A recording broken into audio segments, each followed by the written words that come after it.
اللہ تعالیٰ نے صحیح مسلک پر لگا دیا ہے اور صحیح رہبر اور رہنما کو عطا فرماتے ہیں. ان کے مقبول بندے ہیں اور انشاءاللہ تعالیٰ ہماری کامیابی دنیا میں بھی آخرت میں انہی کی پیروی میں. اور ہم نے ان کا معیار یہ رکھا ہے کہ ان کی ساری زندگی اتباع شریعت اتباع سنت کا تمام ساری زندگی ان کی سیم ڈلی ہوئی. ہر نظر والا مومن چاہے وہ جتنے درجے کا بھی علم رکھتا ہو ایک ایسے شخص کو دیکھتا ہے کہ اس کی ساری زندگی حدود کے اندر ہے, متجاوز نہیں ہے, اس کے یہاں کوئی مبالغہ یا غلو نہیں, اور خود بخود کشش ہوتی ہے, خود بخود قدر کرتا ہے. تو بھائی ہمارے آپ کے لیے بیکار ہیں یہ قصے کہ ان کی طرف دیکھو, ان سب کی حقیقت کیا تم اپنی طرف دیکھو. اللہ ملک الحمد للہ شکر اللہ کا احسان عظیم ہم کو بھائی اللہ کی مخلوق ہے اور ان کی مشیت ہے وہ جاری ہے جاری رہنے.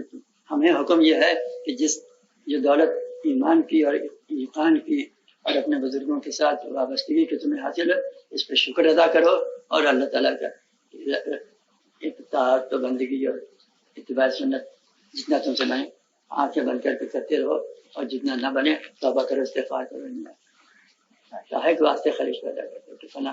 اب کس کی مثال دیجیے گا؟ ممالک اسلامیہ لبنان میں کیا ہو رہا ہے, فرانس میں ہو رہا ہے, شام میں کیا ہو رہا ہے, مصر میں کیا ہو رہا ہے, جانے کیا ہو رہا ہے, الہاد ہو رہا ہے, ہم کیا جانے کیا ہو رہا ہے. ہم کو تو اللہ تعالیٰ نے یہ نعمت دے دی ہے بھائی وقت کم ہے اپنی طرف دیکھو اور بنی زیادہ وقت نظر وسیع کیجیے گا, خلجان پیدا ہوگا, تعصب ہوگا, قلف ہوگا, یا اللہ مسلمان کہاں جا رہے ہیں. بس ان کے لیے دعا کرو, بس سمجھ صحیح راستہ. میں نے شاید کسی بشارت میں کسی میں ویسے بھی ہمارے حضرت فرماتے تھے کہ بھائی اب اجتماعی طور پر تبلیغ کا وقت نہیں رہا, اب تو انفرادی طور پر تبلیغ ہونا چاہیے. یہی معتبر ہے اور اسی سے کچھ نتیجہ خیز بات عام طور پر کیجیے گا.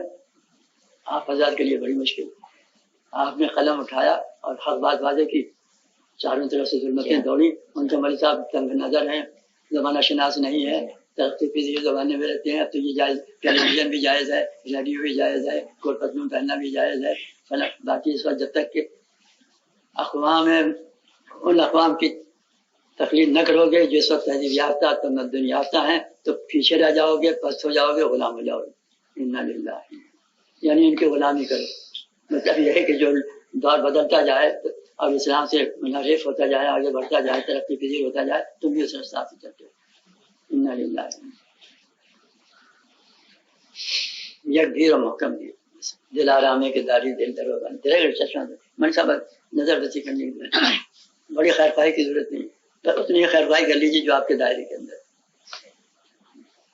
اللہ تعالیٰ نے جو کام آپ سے لیا ہے اللہ تعالیٰ اعانت نصرت حمایت فرمائے, حق کی وضاحت پر آپ کو ثابت قدم رکھیں, اس کی پرواہ نہ کریں کہ کوئی کیا کہے گا اور کیا کرتا ہے. اللہ کے رسول کا پیغام یہ ہے, ہم پہنچا دیتے ہیں. حضرت انسانیت بھی حضرت موبائل منفوذات پڑھا کیجیے کہ انبیاء علیہ السلام ایک توحید پیش کرتے ہیں اور اللہ کا کلام پیش کرتے ہیں.